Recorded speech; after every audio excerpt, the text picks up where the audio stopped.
Gracias, Señor, te damos en esta hermosa noche por tu amor y tu misericordia. Gracias, Señor, por tu presencia en medio de nosotros. Gracias porque has sido tan bueno, Señor, con nosotros. Nos has ayudado y bendecido de una manera grande y especial. Gracias, Señor, por todo. Y ahora, Dios mío, que vamos a abrir tu palabra en esta noche. Ayúdanos, Padre Celestial. Ayúdanos. Necesitamos, Señor, que tú pongas esta palabra en el corazón de mis hermanos. Estamos seguros, Señor, de que si tú no haces la obra en nuestros corazones, no va a suceder nada. Pero gracias, Señor, porque tú estás en medio de nosotros. Y gracias porque tú tienes, Señor, planes muy buenos para nosotros, Padre. Gracias. Bendice a mis hermanos que están en esta noche, a aquellos que no pudieron venir. Guárdalos también. Y gracias por todo, Señor. En Cristo Jesús lo pedimos. Amén. Pueden sentarse, hermanos. En esta noche, como saben, vamos a empezar esta serie que le hemos puesto Gracia Inesperada. Hermanos, estaba pensando, no sé cuántos de ustedes en algún momento han estado en alguna situación a donde tenían muy poca esperanza de que las cosas fueran bien. Tal vez en un estado de desesperanza, en un estado de tragedia, en una situación muy difícil. Y tal vez usted estaba esperando que Dios hiciera algo, pero sus expectativas tal vez no eran tan grandes. Pero, sin embargo, Dios, quizá en alguna situación que usted ha pasado, tal vez sobró de una manera que usted no se esperaba. Y, hermanos, eso es la gracia de Dios. Muchos de nosotros hemos estado en situaciones así, a donde tal vez nosotros decimos, bueno, Dios se va a mover de esta manera, pero no esperamos tal vez tanto. Esta serie, hermanos, le hemos puesto así, Gracia Inesperada, porque usted va a ver cómo se mueve Dios en medio de su pueblo, especialmente cuando la situación se mira muy, pero muy mala, cómo Dios interviene. Así que yo espero de que usted saque lo mejor que pueda de este libro de Ruth. No vamos a dar los outlines que siempre damos, las hojitas, porque yo quisiera que usted, si puede, traiga un cuaderno o un lugar algo cómo escribir y que apunte ahí algunas cosas que tal vez Dios va a poner en su corazón. Y eso es una manera muy, muy, muy, muy bien de que usted saque lo más que pueda de esta serie. El tema de hoy, hermanos, es cuando vienen los problemas. Cuando vienen los problemas. ¿Qué haces cuando vienen los problemas? Cuando vienen las dificultades, cuando vienen los tiempos difíciles. ¿Qué es lo que haces? Una persona llamada Jim Warren dijo lo siguiente: cuando vengan tiempos difíciles, sé un estudiante, no una víctima. Y hermanos, los momentos difíciles van a mostrar la sabiduría de estas palabras. Esto lo he compartido en otras ocasiones, pero quiero decir una vez más. Fíjense, una víctima dice, ¿por qué me pasó esto a mí? Un estudiante dice, ¿qué puedo aprender de esto? Una víctima se queja de estar siendo tratado injustamente. Un estudiante agradece a Dios que no está siendo tratado como merece. Una víctima trata de vengarse con aquellos que lo han herido. Un estudiante busca servir a otros en medio de su dificultad. Una víctima cree que el juego de la vida está siempre en su contra. Un estudiante cree que Dios está obrando aún en las peores circunstancias. O sea, qué diferencia, ¿verdad? Cuando vengan los problemas, sé un estudiante, no una víctima. Ahora, podemos pensar en cientos de otras comparaciones, pero el punto es claro. Raramente, hermanos, controlamos lo que nos pasa, pero siempre podemos escoger cómo responder. Ahora, hermanos, algunas veces vamos a hacer las elecciones equivocadas y pagar un alto precio por nuestro error. Y a menudo, ¿verdad?, no aprendemos la lección correcta hasta que miramos atrás y vemos cómo Dios estaba trabajando en medio de nuestras pruebas. Y algo así, hermanos, le pasó a esta mujer llamada Noemí. Su historia la encontramos en el libro de Ruth. Es una historia de amor que comienza con miseria y termina con gozo. Hay muchas personas que han tratado de como describir este libro. Hay personas que han escrito y que han tratado de describir este libro. Por ejemplo, una persona dijo que es una historia de ansiedad, temor, amor y compromiso que enciende la imaginación y calma el alma. Empieza con desesperación y termina con deleite. Este libro, hermanos, el libro de Ruth, es un libro muy pequeño, solamente 4 capítulos, son como unos 85 versos, pero esos versos, hermanos, cubren un vasto rango de emociones humanas, fíjense, empezando con un dolor en el corazón, luego moviéndose a la intriga, luego al romance y luego a la felicidad. Y en todo el camino, hermanos, descubrimos a Dios detrás de la escena. Todo lo que significa que la estrella real del libro es el Señor, quien obra a través y algunas veces a pesar de las decisiones que nosotros hacemos. Entonces, los primeros versos, hermanos, nos muestran la escena. Vamos a leer del verso 1 al 5. Dice: aconteció en los días que gobernaban los jueces que hubo hambre en la tierra, y un varón de Belén de Judá fue a morar en los campos de Moab, él y su mujer y 2 hijos suyos. El nombre de aquel varón era Elimelec y el de su mujer Noemí, y los nombres de sus hijos eran Malón y Kelión, efrateos de Belén de Judá. Llegaron pues a los campos de Moab y se quedaron ahí. Y murió Elimelec, marido de Noemí, y quedó ella con sus 2 hijos, los cuales tomaron para sí mujeres moabitas. El nombre de una era Orfa, el nombre de la otra Ruth, y habitaron allí unos 10 años. Y murieron también los 2, Malón y Kelión, quedando así la mujer desamparada de sus 2 hijos y de su marido. Hermanos, si se dan cuenta, yo creo que no puede haber una escena más terrible que esto, ¿verdad? Hay una serie de cosas que pasan aquí. Hay hambre en la tierra. Este hombre decide irse, ¿verdad?, de Judá a los campos de Moab. Se lleva a su mujer, a sus 2 hijos. Por alguna razón, en algún momento él muere. Y luego estos muchachos, que imagino que tenían cierta edad, se casan, ¿verdad?, con mujeres moabitas. Y luego por alguna razón también estos mueren. Y entonces el verso 5 nos da un panorama terrible, ¿verdad? Dice que mueren también los hijos, dice, quedando así la mujer desamparada de sus 2 hijos y de su marido. Como digo, no puede haber como un comienzo más desesperante que esto, ¿verdad? Como que todo está mal. Pero hermanos, de esta historia, para empezar a estudiar el libro, podemos discernir 3 lecciones contemporáneas que nos ayudarán a navegar por los tiempos difíciles de la vida. Es algo muy importante esto, hermano. 3 lecciones contemporáneas que nos ayudarán a navegar por los tiempos difíciles de la vida. En primer lugar, tiempos difíciles pueden venir en cualquier momento. Y eso, hermanos, tenemos que entender que es una realidad. Nosotros no sabemos, ¿verdad? Nosotros estamos un día bien, al otro día no sabemos qué es lo que va a pasar. Y muchos de ustedes, muchos de nosotros somos testigos de eso, ¿verdad? Ni siquiera pensamos, ni siquiera nos imaginamos qué es lo que iba a venir el próximo día y vino. O sea, tiempos difíciles pueden venir en cualquier momento. Ahora, este libro, hermanos, abre con una nota que ancla o coloca la historia en un tiempo y lugar particular. Dice el verso 1: en los días que gobernaban los jueces, hubo hambre en la tierra. En los días que gobernaban los jueces. O sea que esto significa que esta historia, hermanos, tuvo lugar después de la muerte de Josué y antes de que Saúl llegara a ser rey.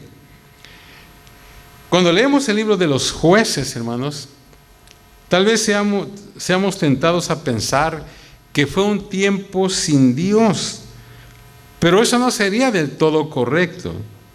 Más bien deberíamos de pensar en ese tiempo como un tiempo cuando sí estaba Dios de alguna manera, pero cada persona, como dice ahí en Jueces 21-25, cada persona hacía lo que estaba bien a sus ojos, o sea, lo que bien le parecía, o sea, hacían lo que querían. No es que Dios no estaba, pero sencillamente ellos hacían lo que querían. Ustedes saben, ¿verdad? Si han leído el libro de los jueces, mientras que los jueces gobernaban, el pueblo servía a Dios, pero cuando el juez moría, los judíos volvían a la idolatría. Y era, hermanos, un círculo recurrente. Es algo tremendo porque el círculo se mira así: obediencia. O sea, estaba el juez, ellos obedecían a Dios. Entonces empezaba el círculo de esta manera: obediencia. Luego después el juez se moría, venía la desobediencia. Luego después seguía el juicio de Dios. Luego había un sufrimiento. Y luego venía la desesperación, y cuando ya no sabían qué hacer, entonces volvían al Señor otra vez. Y ponía otro juez y volvía a empezar lo mismo: obediencia, desobediencia, juicio, sufrimiento, desesperación, retorno al Señor. Y otra vez: obediencia, desobediencia, juicio, sufrimiento, desesperación y retorno al Señor. O sea que esa era la situación en ese tiempo cuando gobernaban los jueces. Ahora sigue diciendo el texto: hubo hambre en la tierra. En ese tiempo hubo hambre en la tierra. En Deuteronomio 28-24, hermanos, Moisés advirtió a la gente que si ellos se negaban a obedecer a Dios, Dios maldeciría la tierra. Fíjense lo que dice: dará Jehová por lluvia a tu tierra polvo y ceniza. De los cielos descenderán sobre ti hasta que perezcas. O sea que si la gente se negaba a obedecer a Dios, venía una maldición, y es lo que iba a pasar. Y esto significa que el hambre en la tierra prometida no pasó simplemente como algo natural. Era más que un desastre natural. Dios usó el hambre para mandar un mensaje a su pueblo, para hablarles.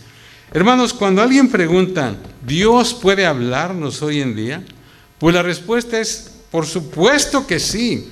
El asunto no es que sí, Él habla. El asunto es que tan dispuestos estamos a oírlo. Porque si no queremos oírlo, entonces Él sabe cómo hacerse oír en cualquier tiempo. Y Él usa muchas cosas, y en su grande misericordia, a veces nos mete en situaciones difíciles, porque de alguna manera Dios nos quiere hablar. Y eso lo hace, hermanos, con individuos, lo hace con familias, lo hace con naciones, ¿verdad? O sea que Dios sigue hablando. Entonces, primera lección es que tiempos difíciles pueden venir en cualquier momento. Segunda lección que aprendemos de esto es que los tiempos difíciles nos forzan a hacer decisiones difíciles también. Imagínate esto: si tú eres Elimelec, ¿qué haces cuando el hambre impacta a tu familia?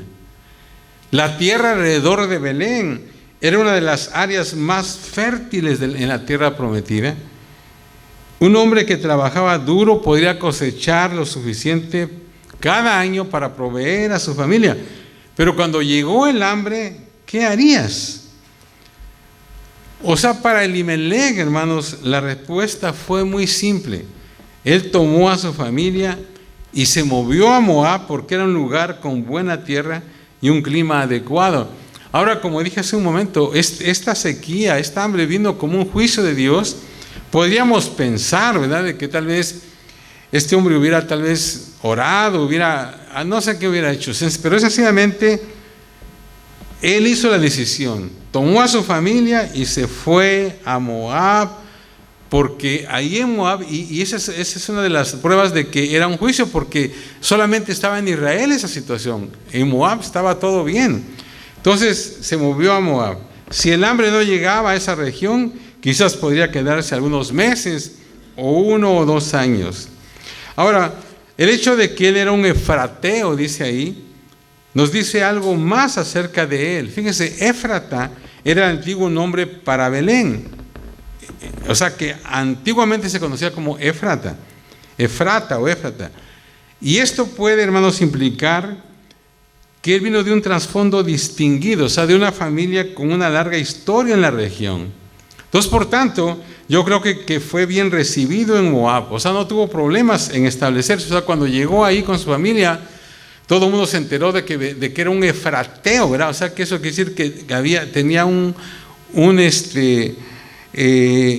familia, como dije, con una larga historia en esa región, un hombre respetable, y entonces fue muy bien recibido. O sea, un hombre como de mucho respeto llegó ahí. Ahora, eso no garantizaba que tenía dinero, pero sugería algo acerca de su trasfondo. Ahora, hermanos, parecería por el texto que las cosas sí fueron bien por un tiempo. Evidentemente, él se estableció en los campos de Moab, ¿verdad? Y encontró abundancia. Entonces, el hambre en Belén era ahora una memoria distante, pero pronto dice que Elimelec murió. No se nos dice por qué o cómo, solo que él murió en Moab, dejando a Noemí sin un esposo y a los 2 muchachos sin un padre. Eventualmente, como dije hace un momento, ellos se casaron con mujeres moabitas, una llamada Orfa y la otra Ruth. Luego los 2 hijos murieron y fueron enterrados en Moab. Y de momento, hermanos, ya habían pasado 10 años. O sea, de momento. Ahora, el verso 1 nota que Elimelec intentó emigrar a Moab por un tiempo. Dice ahí, fue a morar. O sea, no dice que se fue a establecer, fue a morar. O sea, eso significa que nunca tuvo la intención de dejar Judá para siempre. Ese fue un cambio temporal a un territorio extranjero hecho bajo una gran presión. Pero ¿sabe qué, hermanos? Dios había sido claro de que los israelitas no tenían que tener nada que ver con los moabitas. En Deuteronomio 23, en los versos 3 y 6 dice lo siguiente: no entrará amonita ni moabita en la congregación de Jehová, ni hasta la 10ª generación de ellos. No entrarán en la congregación de Jehová para siempre. Luego dice el verso 6, no procurarás la paz de ellos, ni su bien en todos los días para siempre. Y ahorita vamos a ver por qué. Yo creo que Elimelec, hermanos, no intentó dejar al Señor al emigrar a Moab, pero fue una acción no muy bien pensada. Moab, hermanos, era un antiguo enemigo de Israel. Este pueblo se originó cuando Lot tuvo relaciones con sus hijas. ¿Se acuerdan? Ahí en Génesis 19 está eso. Después de que Dios destruyó Sodoma y Gomorra, bueno, Lot se fue solamente con sus hijas a un lugar, ¿verdad? Y ahí ellas, pensando que ya no había nadie más en la tierra, dijeron ellas, bueno, ¿cómo vamos a tener familia? Entonces ellas urgieron un plan ahí, ellas se emborracharon a su padre y bueno, tuvo relaciones con ellas. Entonces, de ahí se originó ese pueblo. La mayor de ellas concibió y dio a luz un hijo y llamó su nombre Moab, el cual, como dice ahí la Biblia, es el padre de los moabitas.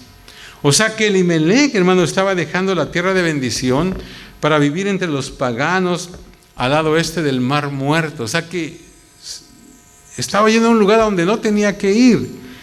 Él y su familia, hermanos, al irse para allá, sería expuesto a la religión moabita, fíjense, la cual se distinguía por una tremenda adoración, una degradante adoración a los ídolos y por su conocida perversión sexual.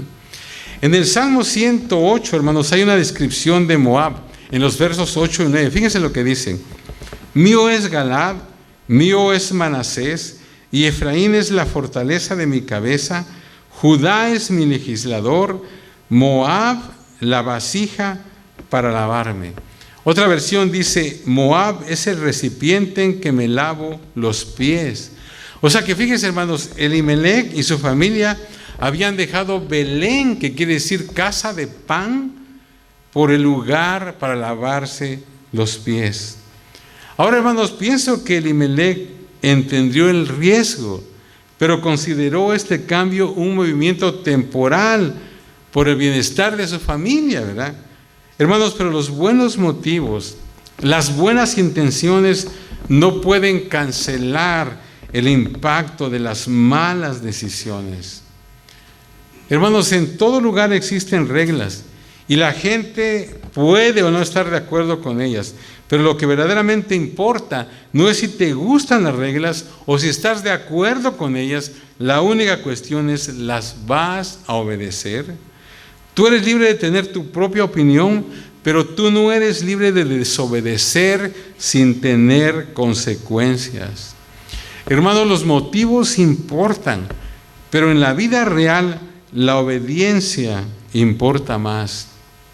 ¿Se acuerdan, hermanos, lo que dice la Biblia ahí en 1 Samuel 15 acerca de Saúl? Dice, ¿verdad?, la palabra que él hizo algo que tal vez pensó que era bien. O sea, los enemigos venían, Samuel se había tardado, no había venido a implorar pues la presencia de Dios, y dice que este hombre se desesperó y él mismo dice, me esforcé, dijo, y ofrecí el holocausto, algo que él no tenía que haber hecho. Samuel había dicho que tenía que esperar, pero él sencillamente hizo algo que según era bien a su propia opinión, pero por esa cosa que hizo cuando desobedeció, él fue desechado como rey. Entonces, los motivos importan, ¿verdad? Pero en la vida real la obediencia importa más. El problema de Israel, hermanos, no era la falta de pan. El problema de Israel era la falta de obediencia a Jehová. Y otra vez, porque otra vez esta sequía, esta hambre vino por la desobediencia de Israel. Ahora, vuelvo a repetir, el problema de Israel no era la falta de pan, el problema era la falta de obediencia a Jehová, porque esta no fue la primera hambre en la tierra de Israel, tierra que fluía leche y miel, y no sería la última. Entonces, lo que aprendemos de esta historia es que tú no puedes huir de tus problemas, porque tus problemas te seguirán a donde quiera que vayas. Un cambio de escenario no produce un cambio de corazón. En donde hayas estado antes, es a donde vas a volver a estar, no importa a dónde te muevas. Hermanos, todos sentimos la urgencia de cambiar cosas, ¿verdad?, cuando enfrentamos problemas. Pensamos, si tan solo pudiéramos tener un nuevo y fresco comienzo, las cosas cambiarían. Y algunas veces es verdad, el cambio no es siempre malo. Después de todo, ¿verdad?, vivimos en un mundo cambiante. Pero el cambio, hermanos, puede ser excusa para no enfrentar los problemas de la vida de frente. El correr de nuestro problema rara vez hace las cosas mejores. Elimelec pensó que él iría a Moab, se estaría allí hasta que el hambre pasara y luego regresaría a su hogar. Pero mira lo que pasó. De sus buenos deseos solo quedaron 3 tumbas en Moab. Es en donde fue enterrado juntamente con sus hijos. Su mala decisión significó el nunca volver a su hogar. Hay un autor llamado Samuel Cox, congresista y diplomático del siglo XVIII. Él dice algo acerca de Elimelec que me llamó la atención. Dice, Elimelec perdió su vida mientras buscaba el sustento y encontró una tumba en donde él había buscado un hogar. Entonces, estoy hablando, hermanos, de 3 lecciones que nos ayudarán a transitar por los tiempos difíciles. En primer lugar, los tiempos difíciles vienen en cualquier momento. En segundo lugar, los tiempos difíciles nos forzan a hacer decisiones difíciles. Y en tercer lugar, hermanos, los tiempos difíciles nos preparan para una gran obra de gracia. Los tiempos difíciles nos preparan para una gran obra de gracia. Oscar Chambers, evangelista y maestro escocés, escribió acerca de cómo Dios trabaja a través de las circunstancias. Y lo que él dice es que la mano de Dios está obrando a través de lo que podríamos describir como aparentes eventos casuales.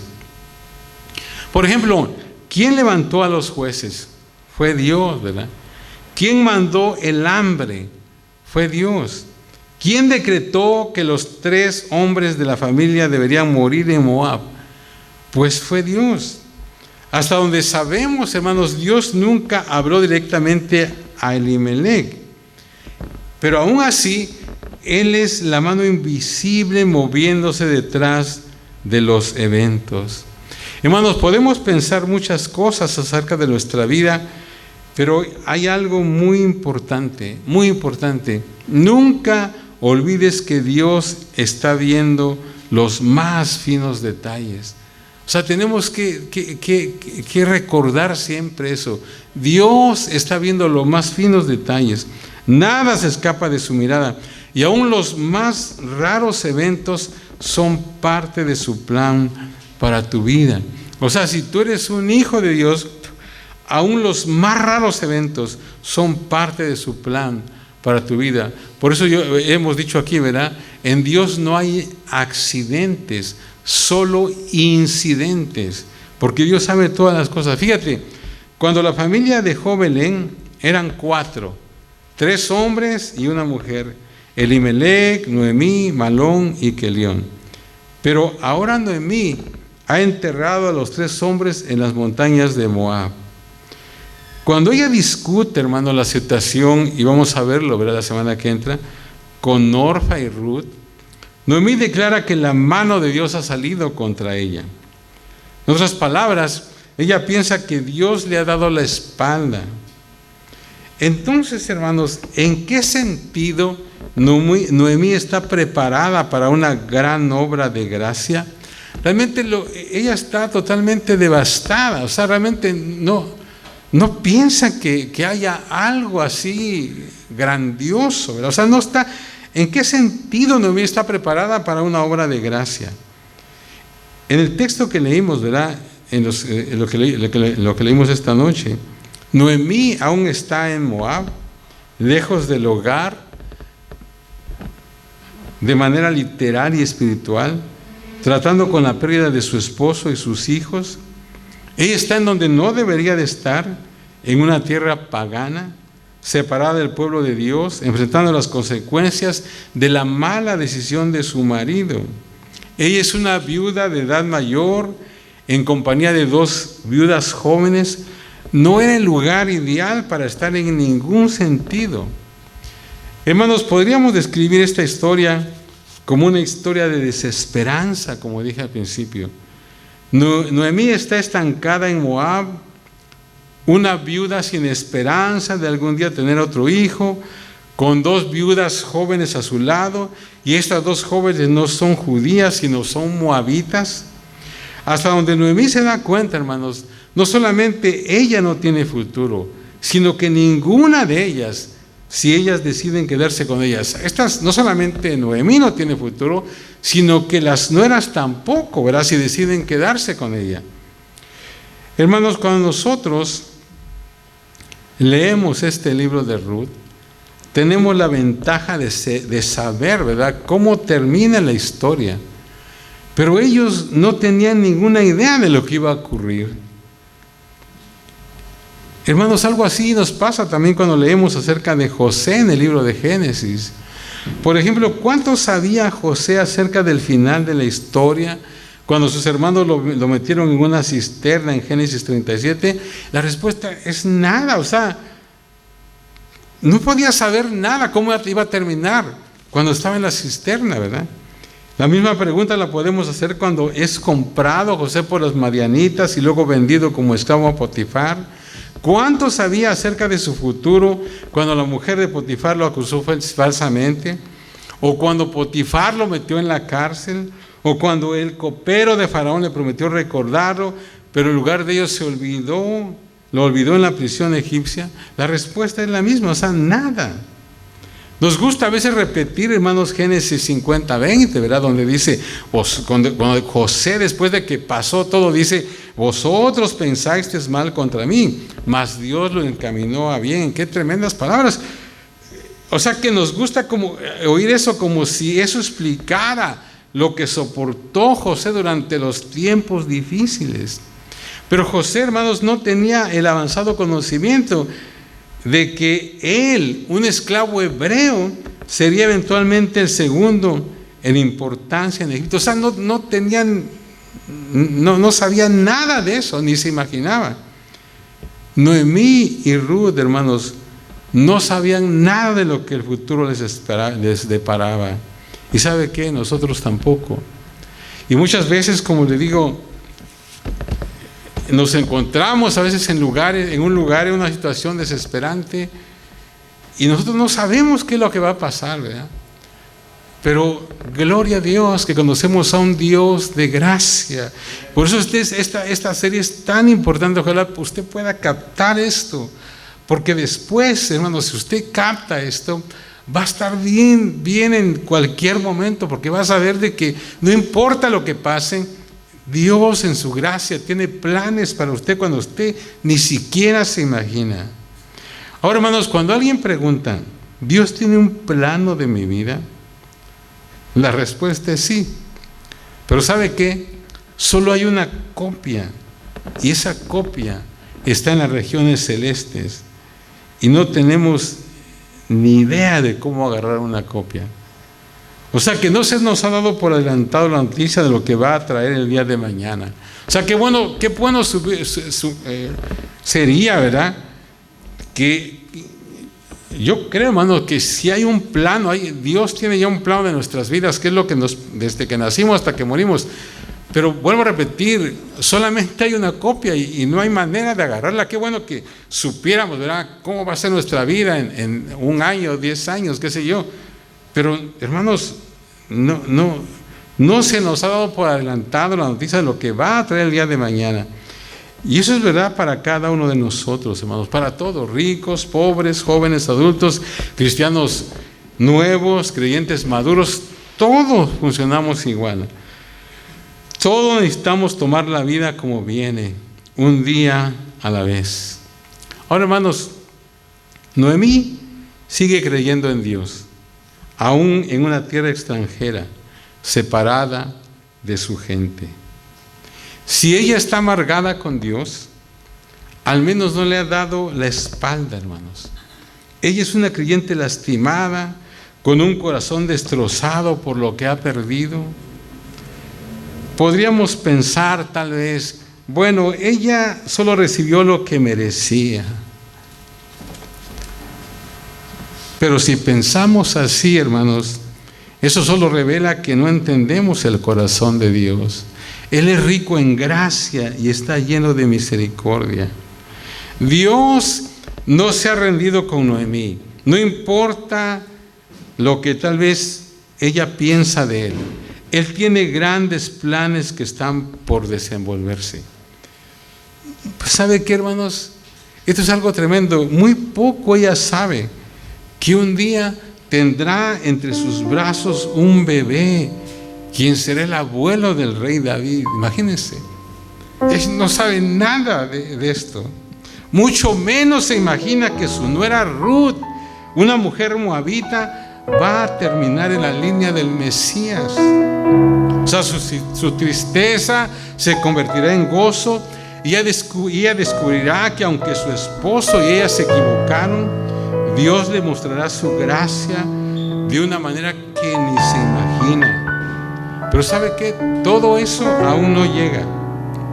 Entonces vamos a dejar la historia aquí y a contentarnos, hermanos, con el pensamiento de que servimos a un Dios quien puede tomar lo peor y tornarlo en lo mejor, porque ese es el Dios a quien servimos.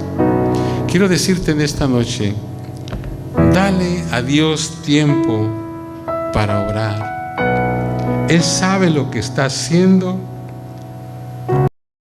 aun cuando tú no tienes ni idea. Dios sabe lo que está haciendo. Así que cuando te encuentres en una situación difícil, desesperada, dale a Dios tiempo para orar.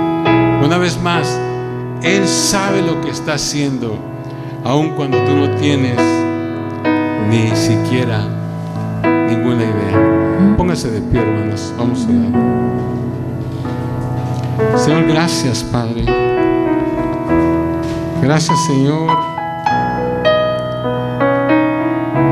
por este libro, Padre, de Ruth.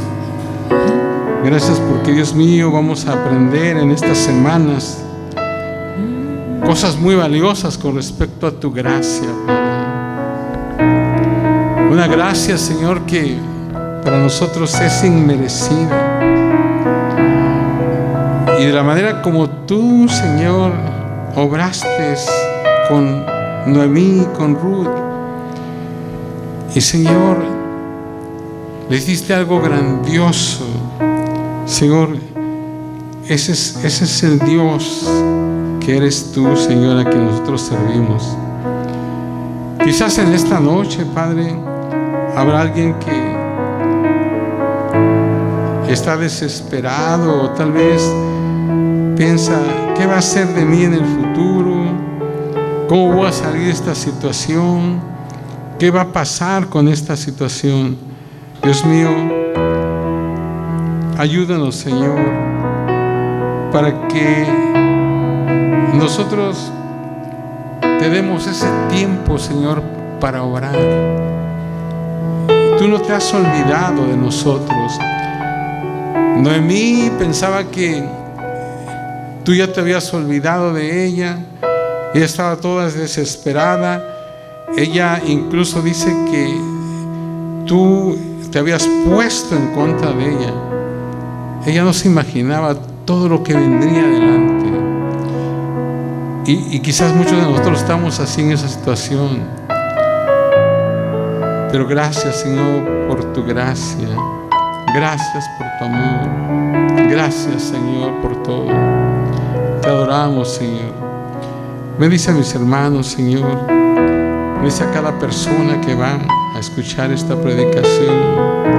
Ayúdanos, Señor.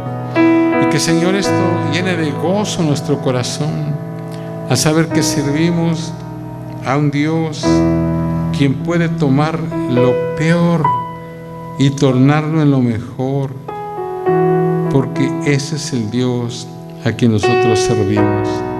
Gracias, Padre. Ayúdanos, Señor, a permanecer en ti.